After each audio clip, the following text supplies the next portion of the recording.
everyone, it's Lori and welcome to the channel. Today I have been working on my light tracing pad. You'll see that here. A light tracing pad illuminates light and it's a great way to capture images as a flat lay, but it gives light versus just a high key image shot on white. So you're going to see me now placing my flowers. This is actually one of the hardest parts of shooting in this method. This is a version where I like to call it my garden flat lay scenes. What I'm trying to do is place the flowers as if they were standing in the garden. And so I'm using different heights, different patterns, and these flowers have actually been in a vase for about a week. I like to use flowers that are almost spent and ready for recycling because they're much softer, pliable, you can bend them, and they mold a little bit better. Now, what I'm trying to do is alternate the colors, the positioning, so having things face the left or face the right, different heights and different textures. I'm also covering up some of the stems or putting them together.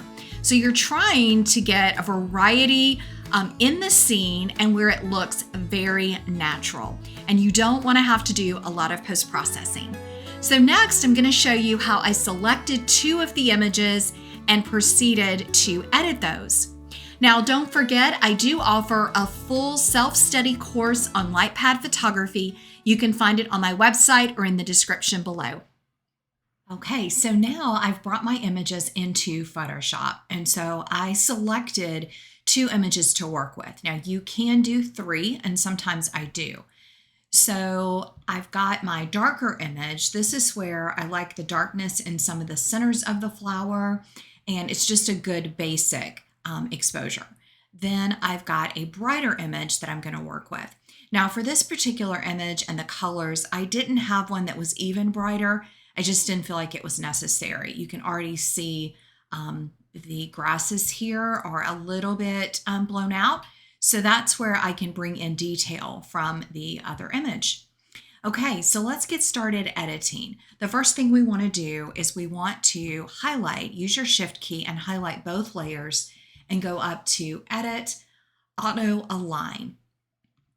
Now the reason you want to auto align is sometimes you have movement, you just never know. And so you just want to make sure your images are lined up exactly right.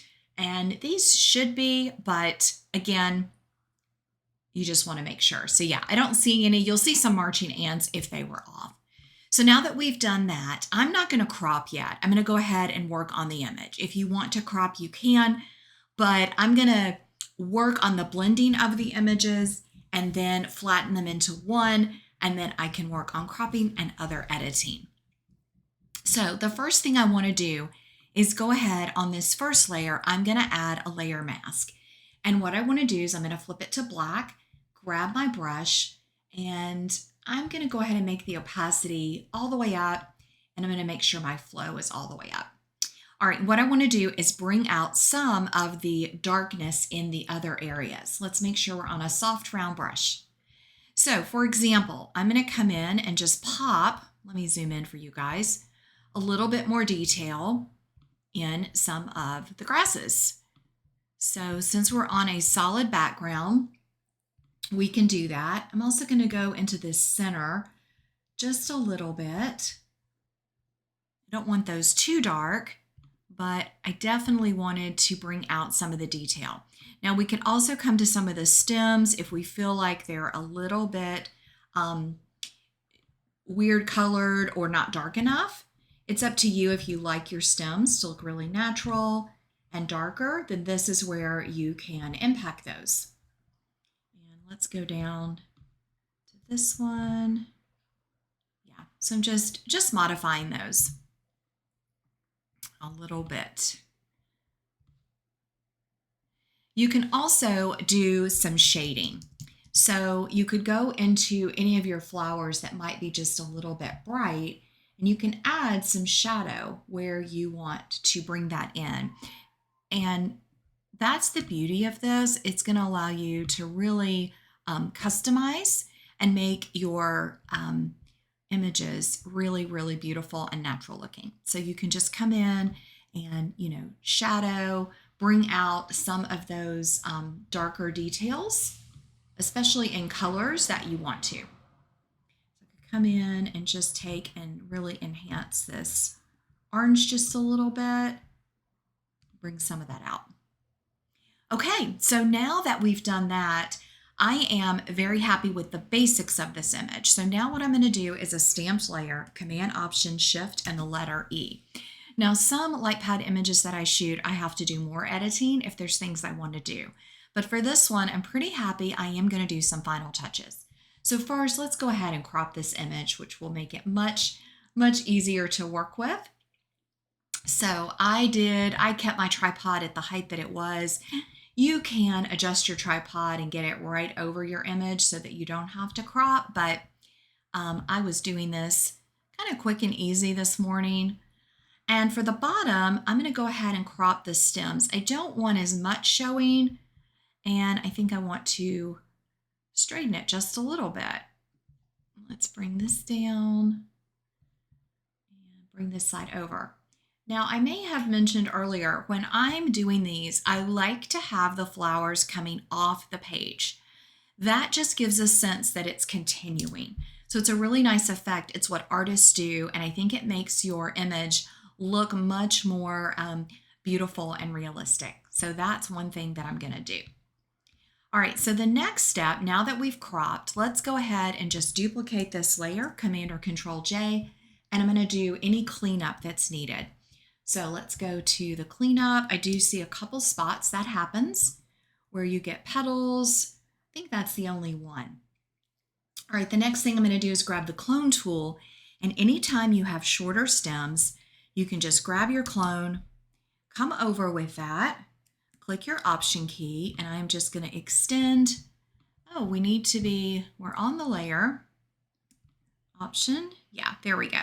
We're just going to extend that stem down and just make it look as natural as you can. There we go. I'm going to go ahead and extend this one too, just because I don't like it stopping, and I think the rest are good. I may clean this up just a little bit right there, that edge. Let's undo that. There we go. Okay, then I'm just going to look around. I do still see a spot. I don't think it got it all, so I'm just going to clone it out. And I don't see anything else that bothers me. So the next step, I'm going to duplicate my layer again, just because I like things to be on separate layers. And what we want to do is enhance the center of the flowers.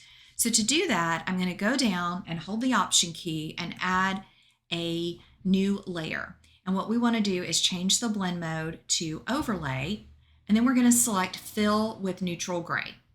Click OK, and that's going to give you a 50% gray layer. Now we're going to make sure we are on white, grab our brush, and then we can come down and very softly we can enhance the center of the flower. Now you can see that's a little bright, so I'm going to take the opacity of the brush to 50%. And then we're just going to brighten, and really this is where you almost get to paint the way you want it to look. I'm going to brighten this guy a little bit. I like to brighten the centers, just adding some extra light. Now I get asked a lot, do you shoot and why not put a light over top of the light pad? The reason you don't want to do that, it's going to flatten your image. It's going to look like a very flat, almost high-key commercial image. And so what I prefer to do is do it in post-processing.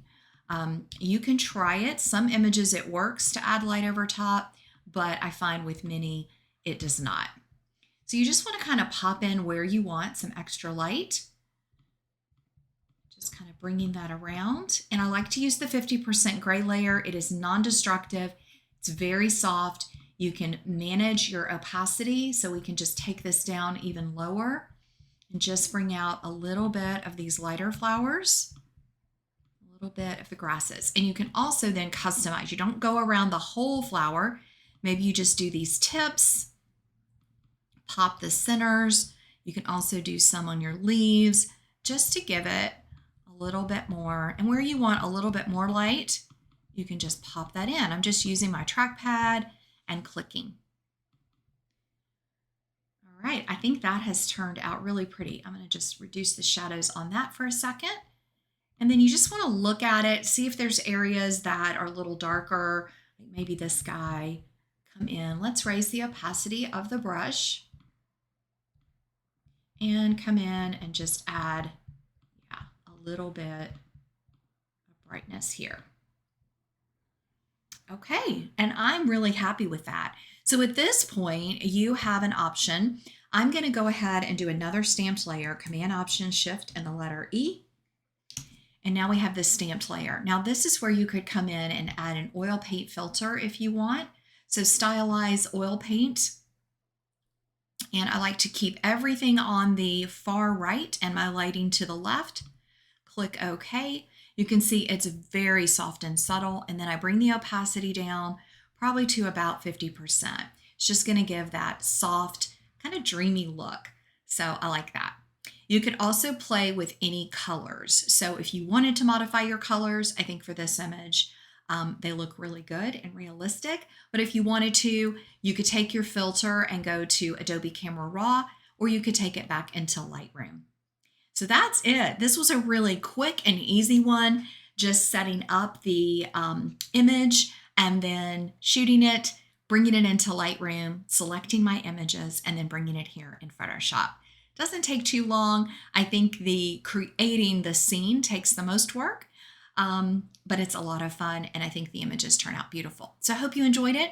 Don't forget, I have a full course on LightPad creations. It's a self-study, and it walks through all the steps, a lot of creative tools, and it's available if you'd like to register. Thanks, everybody.